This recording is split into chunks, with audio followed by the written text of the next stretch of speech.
Distal Myopathies from Harrison 20th edition, page number 3249. So, in this distal myopathies, they are notable for their preferential distal distribution of muscle weakness in contrast to most muscle conditions associated with proximal weakness.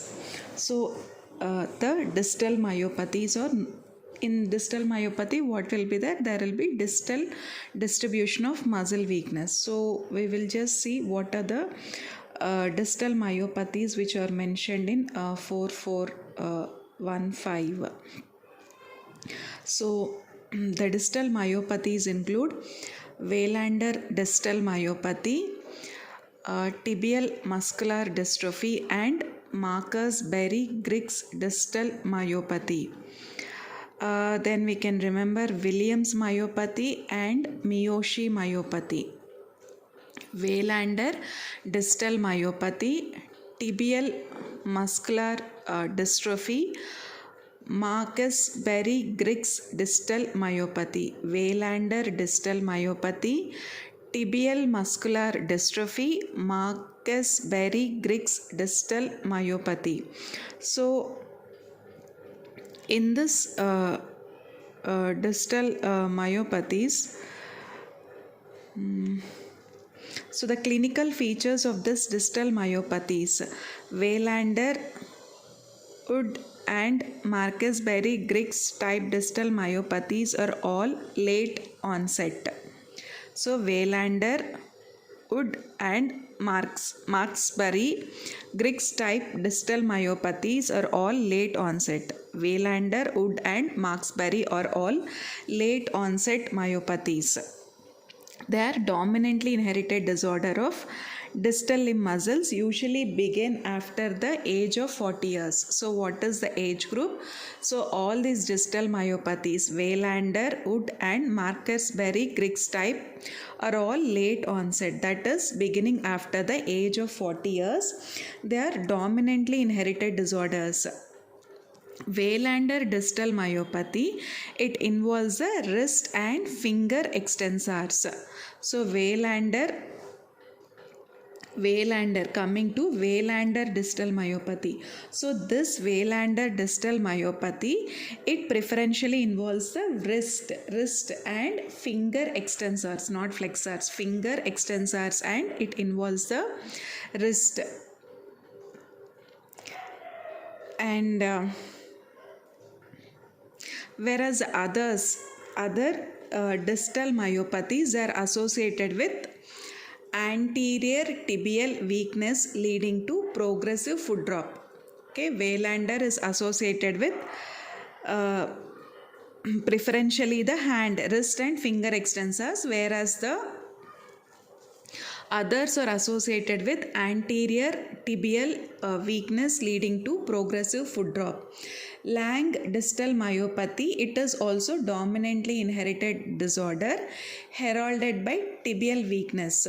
But this Lang distal myopathy, it is distinguished by onset in childhood or early adult life. So what is a distal myopathy? That originates in childhood or early adult life. So it is Lang distal myopathy, L-A-I-N-G. Lang distal myopathy is the inherited disorder. It is dominantly inherited disorder. It also heralded by tibial weakness, whereas the wrist and finger extensor weakness, it is seen with Waylander distal myopathy. So GNE myopathy, so this is also known as Nonaka distal myopathy. GNE myopathy, also known as Nonaka distal myopathy, and autosomal recessive hereditary inclusion body myopathy and Miyoshi myopathy, they are distinguished by autosomal recessive inheritance and onset in the late teens or 20s. So what are the two myopathies which have got this autosomal recessive inheritance and which have their onset in the late teens or 20s? So these are GNE myopathy. So this is also known as Nonaka distal myopathy, and we also have Miyoshi myopathy. So what are those? Nonaka and Miyoshi myopathy. Then coming to GNE and Williams myopathy produce prominent anterior tibial weakness, whereas Miyoshi myopathy is unique in that gastrocnemius muscles are preferably affected at onset. So in Miyoshi myopathy, gastrocnemius muscles are preferably affected at onset. In Miyoshi myopathy, gastrocnemius muscles. In Miyoshi myopathy means gastrocnemius muscles are affected.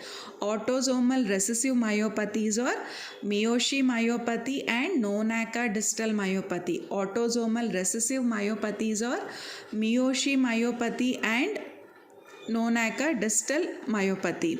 Lang is also distal myopathy, but its onset in childhood or early adult life. Lang is also a distal myopathy, but the onset is in childhood or early adult life. So Miyoshi myopathy means gastrocnemius muscles are preferentially affected. Finally, the myofibrillar myopathies, they are a clinically and genetically heterogeneous group of muscular dystrophies. Prominent distal weakness inherited in autosomal or recessive pattern. So coming to myofibrillar myopathies. Myofibrillar myopathies, they are clinically and genetically heterogeneous group associated with distal weakness. They can be inherited in autosomal dominant or recessive pattern. Of note, Marcus-Berry-Griggs myopathy. So Marcus-Berry-Griggs myopathy, it is caused by mutations in JASP and LGMD1B. It is caused by mutations in myotilin or subtypes of myofibrillar myopathy. So what are the subtypes of myofibrillar myopathy? The subtypes of myofibrillar myopathy are Marcus-Berry-Griggs myopathy and LJMD1B. The subtypes of myofibrillar myopathy are Marcus-Berry M and M, Marcus-Berry ML, and LJMD1B caused by mutations in myotilin. So these are the subtypes of myofibrillar myopathy. So what are the laboratory features of these myopathies? Serum creatinine kinase levels are elevated in Miyoshi myopathy. So in CK levels, serum CK levels are elevated in Miyoshi myopathy. Which myopathy serum CK levels are elevated? It is Miyoshi myopathy. And how is this Miyoshi myopathy unique? In that it involves gastrocnemius muscles. EMGs are myopathic and can be irritable with myotonic discharges in MFM. It is myofibrillar myopathy. Okay, and EMGs are myopathic and can be irritable with that is myofibrillar myopathies. They can be irritable. So if we do a muscle biopsy, they can show non-specific dystrophic features with the exception of Lang and Miyoshi myopathies. So Lang is known for tibial weakness, but Lang it is seen in childhood or early adult life. What is the distal myopathy that is seen in childhood or early adult life? It is Lang distal myopathy. So what is this Lang distal myopathy and Miyoshi myopathies? They have rimmed vacuoles. And then we have this MF1, myofibrillar myopathy. It is associated with accumulation of dense inclusions and amorphous material. Myofibrillar myopathy. In myofibrillar myopathy, we can see accumulation of dense inclusions and amorphous material. So these are best seen on Gomori trichome staining. Myofibrillar myopathy, it is associated with dense inclusions and amorphous material. In myofibrillar myopathy, we have this dense inclusions and amorphous material. So this material, it can be best seen on which staining? Gomori trichome staining. So what is the staining for this myofibrillar myopathy? It can be seen on Gomori trichome staining along with myofibrillar disruption on electron microscopy. So in this myofibrillar myopathy, we can also see the myofibrillar disruption on electron microscopy. And immune staining, supposing if we do a immune staining of the muscles, we can see the accumulation of desmin and other proteins. In myofibrillar myopathy, what we can see is, we can see the accumulation of desmin and other proteins in myofibrillar myopathies, and large deposits of myosin heavy chain in the subsarcolemmal region of type 1 muscle fibers in Lang myopathy. So Lang distal myopathy, we know that it's distal weakness onset in childhood or early adult life. So in this Lang myopathy, in type 1 muscle fibers, what can we see? Large deposits of myosin heavy chain in the subsarcolemmal region. In the subsarcolemmal region, we can see the large deposits of myosin heavy chain, and absent desferlin in Miyoshi myopathy. So, what is absent in Miyoshi myopathy? It is absent desferlin, and Miyoshi myopathy, it has got autosomal recessive inheritance. And what is the other unique feature of Miyoshi myopathy? It is the gastrocnemius muscles are preferably affected at the onset, and absent desferlin it is seen in Miyoshi myopathy. So the treatment of distal myopathies is occupational therapy for loss of hand function, and to support the distal lower limb muscles, we have to get a ankle foot arthrosis. For supporting the distal lower limb muscles, we have to get a ankle foot arthrosis. And myofibrillar myopathies, they can be associated with cardiomyopathies, congestive heart failure or arrhythmias, and respiratory failure. And even a Lange distal myopathy, that is, it has got onset in childhood or early adult life. So even this Lange distal myopathy, it can also be associated with cardiomyopathy. So Lange and Miyoshi, they show rimmed vacuoles. Then going to this table 3 to 4, 6.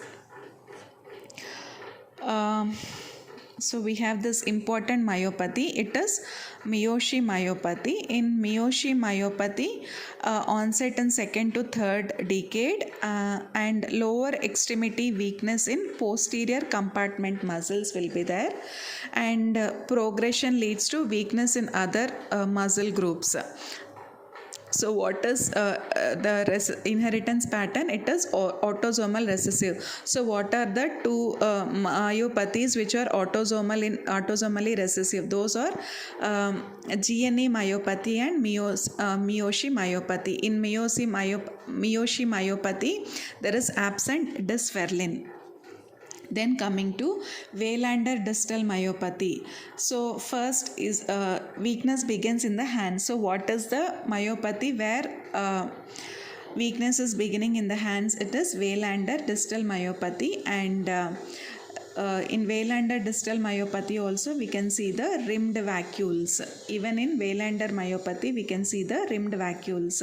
So what are the distal myopathies? Waylander distal myopathy, Marksbury distal myopathy, Lange distal myopathy, GNE, Miyoshi, myofibrillar, Williams myopathy, and one more myopathy that we have is tibial muscular dystrophy, which is also called UDD, tibial muscular dystrophy.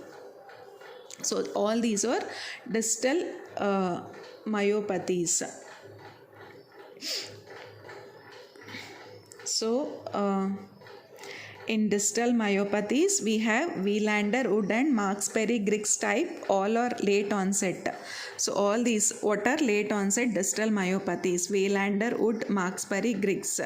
Waylander, it preferentially affects the hands, whereas others foot drop. Lang distal myopathy, distinguished by onset in childhood. What are autosomal recessive myopathies? GNE myopathies, Nonaka and Miyoshi myopathy. And Miyoshi myopathy, it has got unique gastrocnemius muscle involvement. Myofibrillar myopathies, predominant distal weakness. They are inherited in autosomal dominant or recessive pattern. And of myofibrillar myopathies, we have this Marksbury-Gribbs myopathy and LJMD1B caused by mutations in myotelin. Marksbury-Gribbs myopathy caused by mutations in ZASP. Marksbury ZASP, LJMD1B mutations in myotelin.